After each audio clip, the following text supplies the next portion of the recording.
போட்டுருவாங்க. RCB beat CSK by 27 runs. இதுதான் என்னோட கனவு. டேரல் மிச்சலோட விக்கெட் போச்சு. அதுக்கப்புறம் ரெண்டாவது ஆள் நம்ம அவுட் ஆகலாம் அப்படி இப்படின்னு ஜெயிச்சு எப்படியோ நம்ம இப்போ வந்துட்டோம்.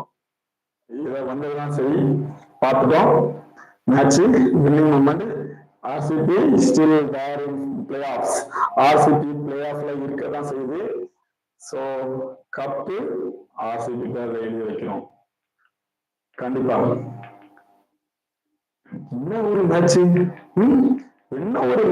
அம்மா வேற லெவல்.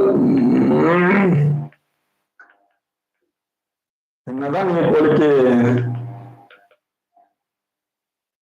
சிஎஸ்கே விக்கெட்டை பாத்தீங்கன்னா தெரியும்.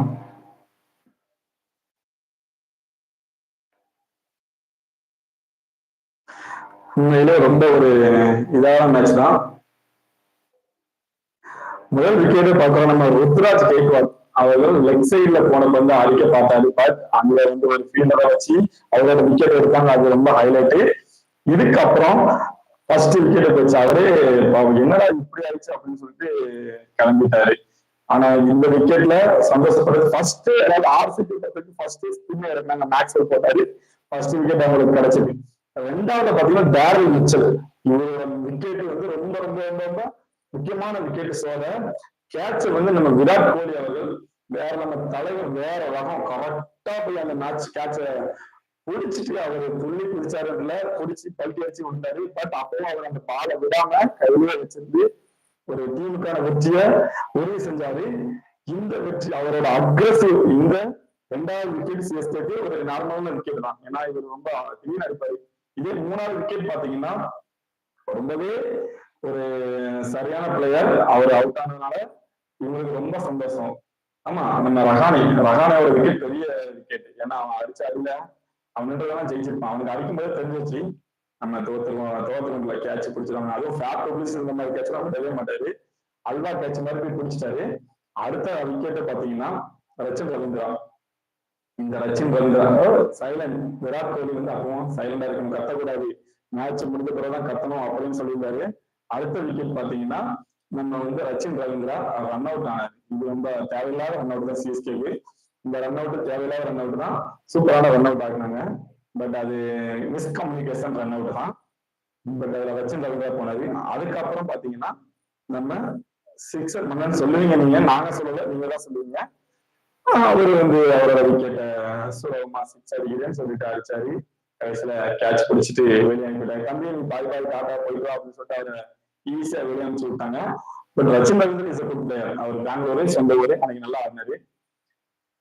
61 ரன் அடிச்சுட்டு போனாரு. பட் சிவம் துபே சொல்லவே வேணாம், அவரை பத்தி நான் பேசவே விரும்பல. 11 பாலுக்கு 7 ரன். என்னத்துக்கு அடிச்சாங்க அவன், என்னத்துக்கு வந்தான், என்னத்துக்கு 11 பால் வேஸ்ட் பண்ணான்னு தெரியல.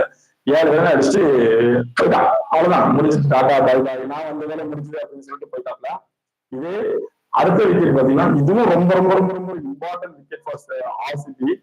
ஏன்னா இந்த விக்கெட் பாத்தீங்கன்னா இவரும் அப்படிதான் மிச்சல் சாண்டர். இவர் ஒரு ஆல்ரவுண்டர். மிச்சல் சாண்டர் உங்களுக்கு தெரியும், இவர் ஒரு ஆல்ரவுண்டர். இவரும் 3-6-4 சொல்லி கொண்டுருவாரு. பட் அவரையும் அந்த நம்ம முகமது சிராஜ் அருமையான பந்தாலும் அதுவும் ஃபுல் டாஸ் பண்ணா பந்து சம்மந்தம் போட்டான்.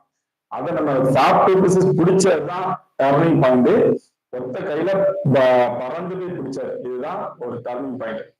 ஓகே, சோ இது காப்பிடுங்க. ஃபைனல் நம்ம ஃபைனல்ல பார்க்கலாம். கப்பு இஸ் அல cup. RCB beat CSK by 27 runs. இது ரொம்ப ரொம்ப ரொம்ப ரொம்ப ரொம்ப இம்பார்ட்டன்ட் மேட்ச் அப்படின்னு சொல்லல, இம்பார்ட்டன்ட் ஃபார் பெங்களூர். ஆர்சிபி நீங்க ஃபைனலுக்கு வர போறீங்க. நான் சொல்றேன், நீங்க ஃபைனலுக்கு வருவீங்க, கப் அடிப்பீங்க. அதையும் நம்ம சேனல் நம்ம அப்லோட் பண்ணா ஆர்சிபியோட வரலாற்று சாதனையில இத பெருசா குறிக்கிறோம். ஓகே, தேங்க்யூ ஃபார் லைவ்ல எல்லாருக்குமே ரொம்ப ரொம்ப நன்றி. நான் பேசுறத கேட்டு கழுத்த இருக்கிற மாதிரி பேசிருப்பேன். அதையும் ஒரு சில பேர் கேட்டு பார்த்துப்பாங்க. ஸோ எல்லாருக்குமே ரொம்ப ரொம்ப நன்றி. தொடர்ந்து நம்ம சேனல்ல பாருங்க. இது போனா லைவ் போட்டு அப்பப்போ கொஞ்சம் லைவ்ல கழுத்த இருக்கிற மாதிரி பேசுவேன். ஸோ கோவப்படாதீங்க. பிடிச்சிருந்தா ஒரு கமெண்ட் பண்ணிட்டு போங்க, லைக் பண்ணிட்டு போங்க. பாய்.